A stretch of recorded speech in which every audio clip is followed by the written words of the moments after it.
Hey everybody, that was a bag of raisins, and this is my impressions on Crysis 2. Now, Crysis 2 came out on the PlayStation Store, the multiplayer demo for that, and came out about 2 days ago. Now, I've been excited for this game for quite some time, and if you guys don't know, the demo is also available on Xbox 360 and the PC, who have had it actually for some time now. I don't know if the servers are still up on those two platforms still, but it wouldn't surprise me. For those of you who are just here for the quick and short, the game's fun, and I'm actually enjoying it when I can, and I'll get into that in a second with the whole when I can phrase. But if you're wondering, I say go download it. It's not a huge file. It's a little over 1.4 gigs, and I mean, I think it's worth it for the amount of content you get.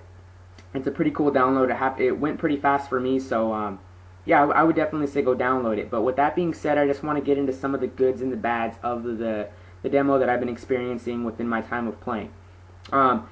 Now, I would say, let's see, I've played about 6 games now. Actually, no, I think I played about 7. But in that 7 games, I think I've gotten the feel for what this demo wanted me to get the feel of. And that's basically just the basic concept of the game and how the game's coming along. The game hits store shelves next week, for those of you who are wondering. I think it's the 22nd. And, yeah, people are just looking forward to it. It's heavily anticipated, and they have every right to be. But the first thing that I noticed with the demo, though, aside from the rather small download that it was for a normal demo, is the crappy servers. And I hate to start the video off on a negative point, but the servers are not good at all. I'm gonna say they're about as bad as it gets. They're really bad, honestly. The servers remind me, honestly, of the old Call of Duty 4 servers back like in 07 when nobody had a PlayStation 3. Or maybe, no, never mind, that was 08, I'm sorry. Back in 08 when nobody had a PlayStation 3, and every game had the possibility of ending with the host-ended game type thing because the servers just weren't strong enough. And I'm so happy the PlayStation Network's gotten better since then. But that being said, this took me back to like 2008, and I was thinking to myself, I'm like, did I travel back in time or something? Because they were really that bad. The first night I tried getting into a game, and it took me an hour to get into a game. Luckily, I had homework to do, so I guess, that just gave me a chance to get some extra work done, but at the same time, I kind of wanted to play Crysis, and I didn't get the chance to. I played one game the first night I had it, and the one game kind of gave me a feel for everything, and I was kind of happy that I played that one game. It definitely left me wanting more, but, I had to stop, and the next day I picked up right where I left off, and I played a couple games last night, and I really have some good things to say about it. They can kind of make up for the atrocious servers that they have running right now, and hopefully they'll get those fixed up. The first thing I want to say is the servers seem to have gotten better overnight. Yesterday they seemed better, and today they seem a little better too, so hopefully that's a sign of things to come. Maybe they just had a rough start with the beginning of the demo and all, but hopefully now they're running ship shape. The first thing that you notice when you play Crysis 2 is I began moving around, and I noticed one thing that was different from every other multiplayer shooter. And what is this, you may ask? Well, it's motion blur. And motion blur is something that I absolutely love in video games because it adds an extra layer of depth. And honestly, motion blur just kicks ass. It's badass. Some people may say it gives a motion sickness, but I love motion blur. It's really cool, especially in shooters when you have stuff like flinging past you and you're moving really fast. It adds that extra layer of depth to the visuals, and it really gets me in the game. That being said, aside from the motion blur, you notice that oh, and one more thing about the motion blur, I'm sorry, but one more thing about the motion blur is games like Killzone 2 have amazing motion blur in their single player, but for the multiplayer they tone it down a lot. And it always made me wonder, like, why did they tone it down so much? I don't get it. Crysis 2 seems to not tone it down at all, so I like that. I applaud them and I give them a thumbs up for that, first off. But back to what I was saying, the nano suit. Now, for those of you who don't know, in Crysis 2 you are a super soldier, and you're a super soldier because of what you're wearing. You're wearing a nano suit, I think it's nano suit 2.0, and this thing is a freaking game changer, as the demo tells you. It actually tells you, now this is a game changer. It definitely is, that is no lie, and it's really cool, some of the stuff you can do. It gives you the ability to slide, catapult across the map, go invisible, and even get extra armor. Now, how do you do this? What buttons do I press and all this? Well, there's 3 modes that are available in the demo. There's a stealth mode, there's an armor mode, and there's a power mode. Now, power mode is basically your basic sprint, jump, and all that nonsense. But the power mode also gives you the ability to be in combination with the other two types, which are the stealth and the armor. Now the stealth mode is basically you go invisible when you activate that. The armor mode is basically you have more body armor. You can take more shots. It takes more to take you down. Now these can be used in in unison, obviously. So you can have armor on and be sprinting at the same time, or you can have stealth and you can be sprinting. You can have stealth and be hopping across the map and stuff. So it adds that little extra layer of depth because you can choose how you want to play.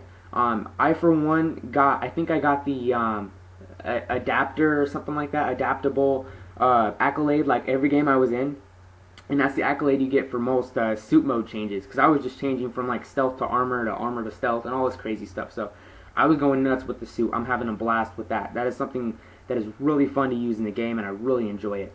But there's something that I really want to thank Crytek for, and I really want to applaud them for, and I think they did a great job with this, and that's the balance of the suit. Now the suit, for those of you who have not played the game, even though I recommend you go play it, is the suit has a power meter, and this power meter gets ran out when you use the suit abilities. Now obviously the more you use the suit, the more taxing it's going to be on the power meter, and then the faster it's going to drop. So for example, when you sprint, you actually lose a little bit of power meter, so you can't sprint forever. The same thing goes with the stealth or the armor modes. When you activate those, it actually dwindles and starts chipping away at your energy supply. And when you decide to use two things at once, now say I'm running a stealth and I'm running, it's going to diminish that power source even faster. What this does is not only does it make the game slower, but it also makes people a little more choosy about when and how they use the suit. Do I want to use two abilities at once? Do I want to just use one and move slowly? It makes you think, do I want to just sprint right now and then switch to armor when I need to? It really keeps you on your toes because you're constantly thinking to yourself, how can I use the suit to my advantage? And I really think that it's cool for multiplayer. It's not overpowered in any way, shape, or form. Yeah, while it might be a little annoying that everybody likes to go invisible, that's kind of something that's been popular in video games as of late. We all know the Black Ops fiasco where everyone's favorite first tier perk is Ghost.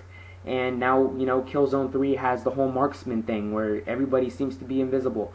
So invisibility is a big thing in shooters now. It's just part of the community now, I guess. I don't really know what to say about that. But aside from that, really, it's not that big of a deal. In my opinion, you can still kind of see people, especially when they move. You still kind of see them. It's kind of like water when they're walking. So it's kind of cool. You can see them, and it's not like entirely game-breaking. They have stealth kills, and it's just really fun. The other thing that I noticed about the gameplay, with the nano suit is these guys remind me of apes or like gorillas. It's really cool. If you see like a wall, for example, you can jump up to the wall and then hit the jump button again and reach to the top of the wall and pull yourself up, and you'll just vault up that wall. And so you no longer have these limitations of, if you see a wall, you're like, well, I got to go around it because I can't climb it. You can climb most things in the game, and that actually adds a lot to the combat because of the vertical combat. The gunplay is really fun, and there's actually something that I noticed about the gunplay. When you move the gun kind of tilts with your body. So like the gun will be like this sometimes, or right side up, but it will go to the side. When you look to the left, the gun will actually move with you. It won't just stay like this on a flat plane the whole time. That adds something that's really nice to the game. I like it because it kind of makes you feel like you're an actual body at this point. You don't feel like you're on these little skates just moving around. So that's actually something that I enjoy. And there's a couple other things you can do with this suit. There's a slide feature. When you're sprinting and you hold circle, you can actually slide on the ground. When you jump up in the air, you hit circle, and you can do an air smash, and basically you just jump down and punch the floor, and like you can kill people like that. I haven't killed anybody with that yet, but I'm hoping to. I had somebody one time, but the host migrated right when it happened, so you know how that goes. Host migration always kills some fun moments in video games. But the thing that I want to talk about with Crysis 2 that's a little different is the gunplay. The gunplay is different from a lot of games because of the way the guns respond. The guns have a little bit of kick on them. They don't have major kick on them. They're very manageable. By any stretch of the imagination, they're very, very manageable. Looking down the sight doesn't seem as effective as in other games, and what I mean by that is it just feels a little weird. The aiming feels a little, not clunky, it just feels a little, what's the word? Kind of loose and rigid. And I hope they smoothen that out before the final game comes out, or maybe that's just the feel of Crysis. You know, maybe that's just the feel of it, and we got to get used to it. But as far as that, it just feels a little funny. But it definitely is fun. It's a different change of pace. I've tried the assault rifle and the sniper rifle, and they have good balance with those. A headshot is obviously a one-hit kill with the sniper rifle, and that's pretty much the only case it is. With the assault rifle, it usually takes about 5-6 good hits to kill somebody, depending on, you know, where you hit them. Obviously, if you hit them with a headshot, they're pretty much dead.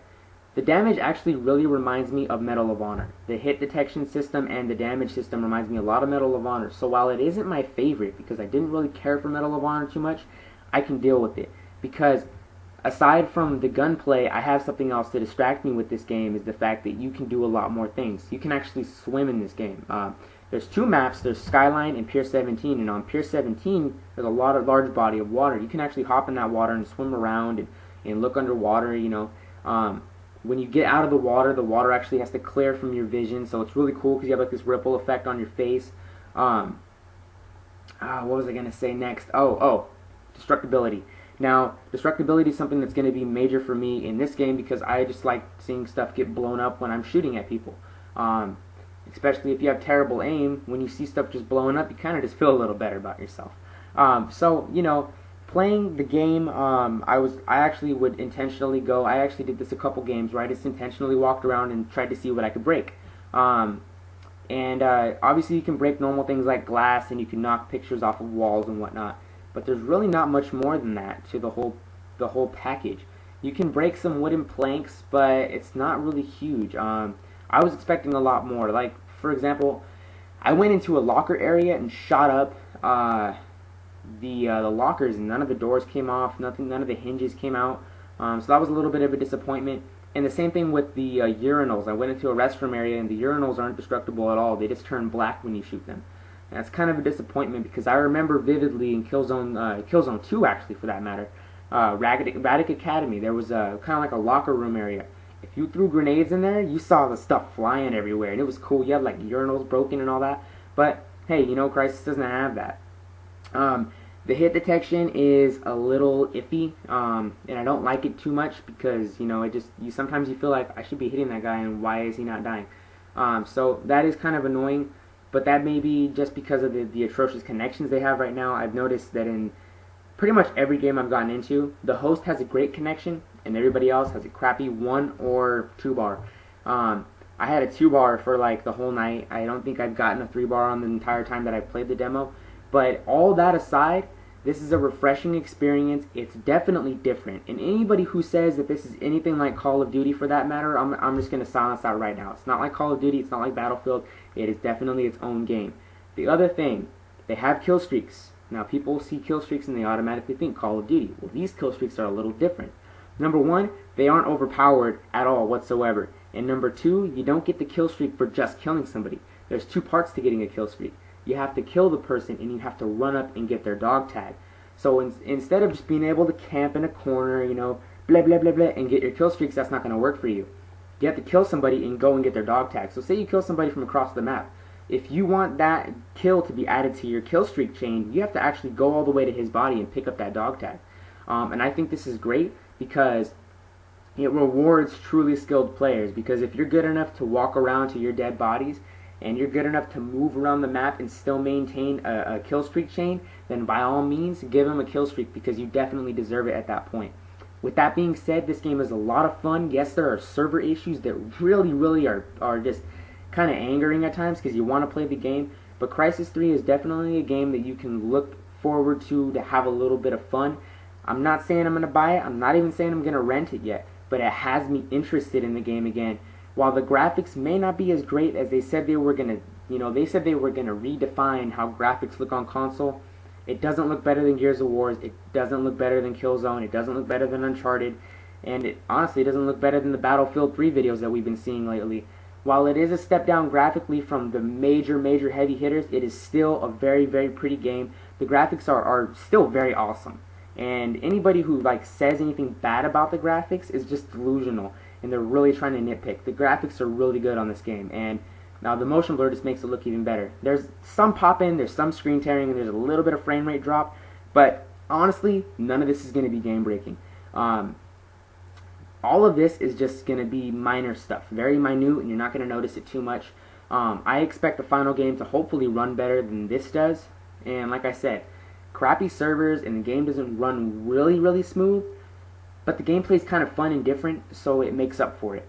I hope you guys download the demo, and those of you who are on PlayStation Network, maybe we'll see each other in a firefight one time, and I'm hoping that I end up killing you. So, see you guys later.